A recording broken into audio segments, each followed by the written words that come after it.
हमारे वेद में 5 पवित्र पौधों में एक विष्णु पुराण, शिव पुराण में पूजा पद्धति में हजारों साल की पूजा है। आज भी आप काशी विश्वनाथ चले जाओ, आप महाकाल चले जाओ, महाकाल में तो रोज सवेरे भांग से श्रृंगार होता है। भांग का लेप करके उनकी मूछ है और सब बनाई जाती है। यह हमारी परंपरा है। इसको तो कर ही नहीं सकता था। राजीव गांधी ने की सवर्णिटी के बाद कि एक यूएस प्रेसिडेंट भारत के प्रधानमंत्री को ना और बोलता है कि लॉ लगाओ, कानून बनाओ, तो डर के मारे कानून बनाता। और यूएस क्यों चाहता था ये इंडस्ट्रियलाइजेशन में जो चीजें चल रही थी, शराब जो दवाई का जो मार्केट है, फार्मा का, ये क्रैश होता है। आयुर्वेद की दवाई, आयुर्वेद खत्म नहीं होगा तो आयुर्वेद कैसे बने? तो आप 1950 से इधर देखो, अंधविश्वास उन्मूलन एक्ट, जो एडवर्टाइजिंग एक्ट, जिसमें भी बाबा रामदेव को झाड़ पड़ी। आप इन सारे एक्टों को उठा के देख लो और एलोपैथी के नियम उठा के देख लो, एकदम अपोजिट है। इनको सप्रेस किया जा रहा है, इनको बढ़ाया जा रहा है। तो ये जो माइंडसेट था, जिसको कोलोनियल माइंडसेट, ये वो था। और हम मानसिक गुलाम हो गए, शारीरिक गुलाम नहीं थे, पर मानसिक गुलाम तो हम आज भी बहुत सारी जगहों पर। राजीव गांधी थे, उसका भी सम्मान नहीं किया।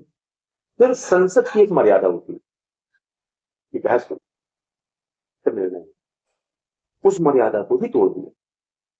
तो राजीव गांधी ने तीनों मोर्चे, देश को, सनातन धर्म की पूजा पद्धति को, हमारे आयुर्वेद को, हमारे पर्यावरण को, हमारे वेदों में लिखी बातों को, सबको न सिर्फ डिनाई किया बल्कि खराब किया, तोड़।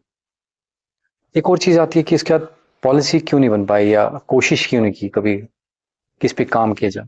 ये बहुत बढ़िया। 1985 में जब ये बना तो ध्यान बहुत कॉमन चीज। मैं प्रश्न करता हूं अपने सारे दर्शक, आप अपने दादाजी, पिताजी या ग्रेट ग्रैंडफादर, जिस भी एज ग्रुप के आप हो, आप मिलेनियल हो या आप जेनजी हो या अल्फा हो, एक्स हो, जिस भी जनरेशन के हो, आप अगर बिल्कुल नई जनरेशन हो 2012 वाली, तो वो अपने ग्रेट ग्रैंडफादर को देखें। अगर इसके तरफ पहले के जेनजी हैं तो ग्रैंडफादर को देखें, और अगर एक्स हैं, मिलेनियल हैं, तो और ऊपर के। और उस समय अपने घर वालों से पूछें कि जब भांग लीगल थी, आसानी से मिलती, सब जगह उपलब्ध थी, तो क्या आपके घर में कोई भांग खा के पागल होकर घूमता दिखा? कोई था? आपके पड़ोस में ऐसा कोई आदमी था जो भांग खा के मर गया? या आपके आसपास ऐसा कोई व्यक्ति था जो भांग खा के अपने परिवार में लड़ाई झगड़ा करता था? या आपको ऐसा कोई आदमी मिला जिस आदमी ने भांग खा के रैश ड्राइविंग की और एक्सीडेंट किया? या आप किसी ऐसे आदमी थे जिसने भांग खरीदने के लिए अपने घर के बर्तन बेचे?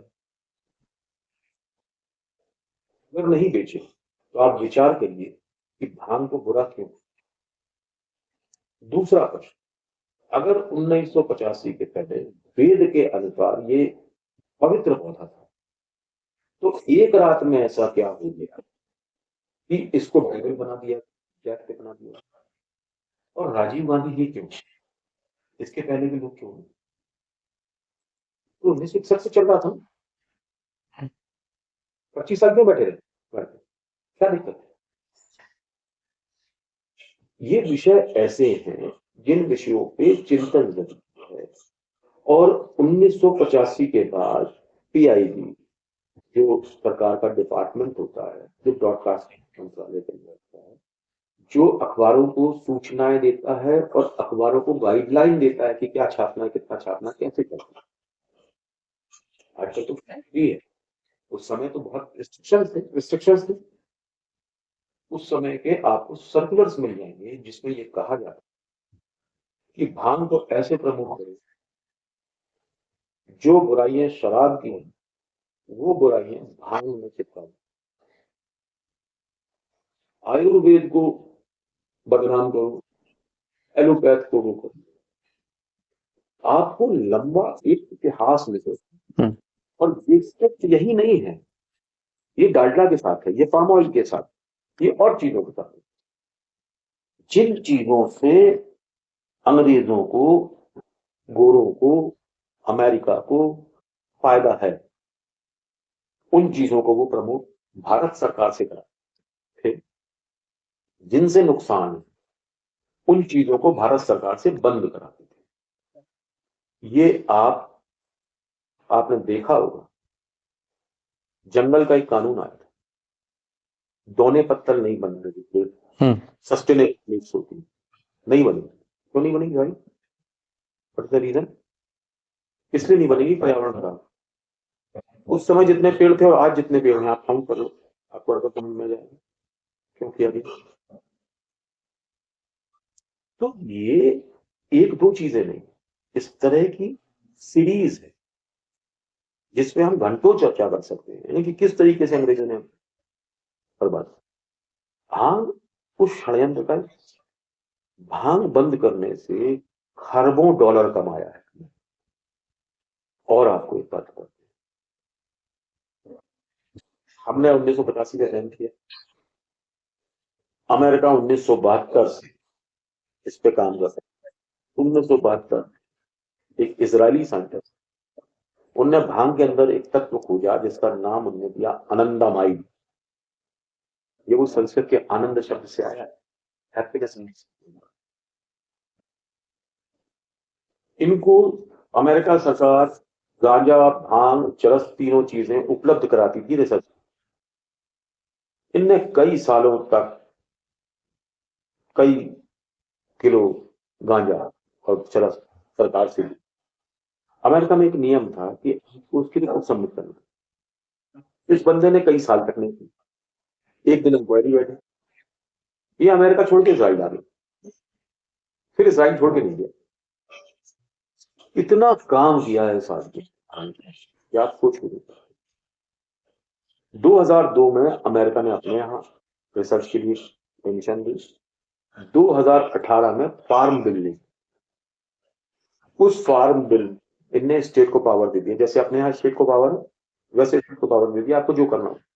अमेरिका में आज भी फेडरल गवर्नमेंट भांग को अप्रूव नहीं करती, स्टेट करता है। तो जब स्टेट करता तो स्टेट ने काम चालू किया। आज 40 के आसपास स्टेट लीगल है, और वेस्टर्न कंट्रीज में एयरपोर्ट वाला क्या किस्सा है? हाँ, वो बताता हूं, बहुत मजेदार है। आज वेस्ट में 70 बिलियन डॉलर का सिर्फ और सिर्फ मेडिसिनल कैनबिस का मार्केट। रिक्रिएशनल अलग है, इंडस्ट्रियल अलग।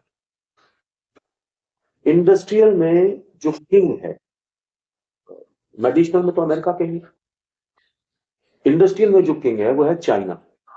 वर्ल्ड का 75% हेम्प से बना हुआ सामान चाइना भेजता है। और आपको जान के आश्चर्य होगा कि कुछ बहुत महंगी BMW, मर्सिडीज, इन कारों में डैशबोर्ड और सीट कवर्स हेम्प के लग रहे, विजया के लग।